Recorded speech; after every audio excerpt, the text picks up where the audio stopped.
and as me walk over be a medasepa, woman, or dad, yes, men be out of my yen, and Adom TV bedroom as so. And then I try on common so, and then you see, I heard baller. Said ya best no. Said the last time be me bow mohaya young girl. You say I walk or 2 more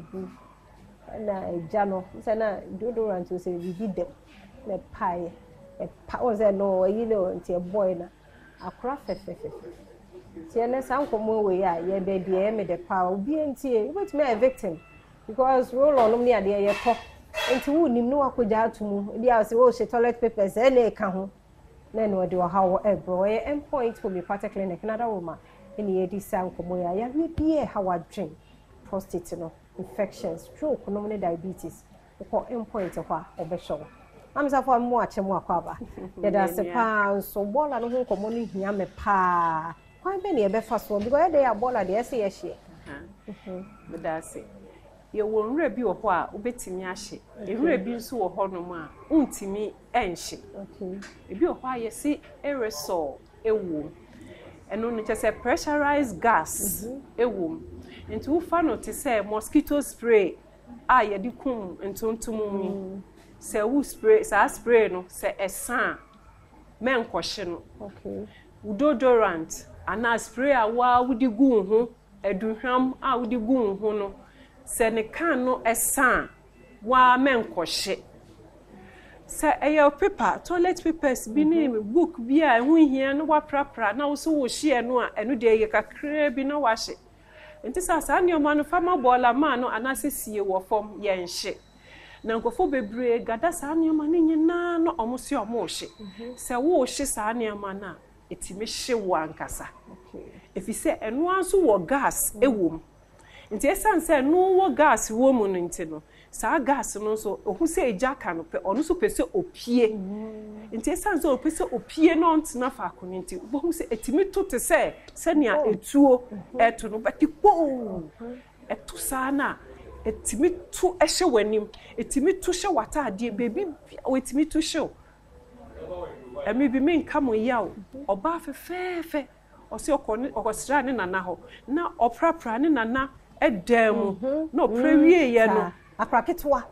na odibegu ho na osi ohye na odimanchi so mu apena san bi wom de to hye no sa owisa keke enti mesremo se mo hye bola sa nyema ni nyina mu yiyi mfim bibia deodorant mosquito spray sa nyema ni nyina aerosol ni wom bia mpacho mu yiyi mfim sa kansini na munyi film na munhye mo paper no ya ka no se mu betutu form na mu de ahye ho na mu de be ma bola man na ode akọ na wakwakotu egu a eno so ebeboa ye bebre fi se ye bibia ehye nkofo bebre enti yenhwe sa ade ni yie dia me pese me di soso eye chemicals a ya ye di gugu ensuo bottle mu edi sisi ho so ubehwe picture ya me kure ya ubohu se akwala no edu baby a chemicals no wo no e na wakọ akofa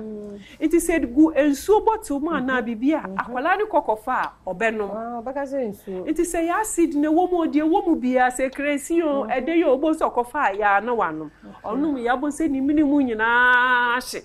it say ye di bibi sa esi ho no mu e wo chemical ne ye di gu ensuo bottle na bibi mu a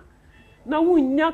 konko bia fenguma fegum ba bia akwala ne nsa enka se ne obetimi de nsa akwakoka mesremu bebre ya da se chance nyambo e beto aso ya da se pa nti mesremu bi enya ye shadow so pani mu kura no se ya ede kwa na ida se pazo na se wano udugu bottle water bottle yi mo hwa wo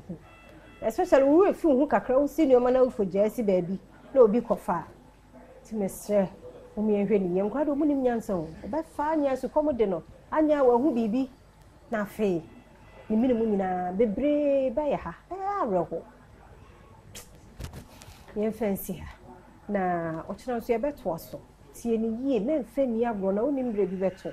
ti utie ni se na wo ka kire wo nuanso ni na ye boye ho ba na ye wo ni se one day ya shada nante bra so wo ba visit abehwe ben se fo no bi apesa obaye o mado ya wa bra behwe yo enye easy ti ya yen hwe hu ni ɔkyerɛ nyame yɛ adom a yɛbɛhyia yɛ endpoint homeopathic clinic na daroma ɛne ɛde brɛ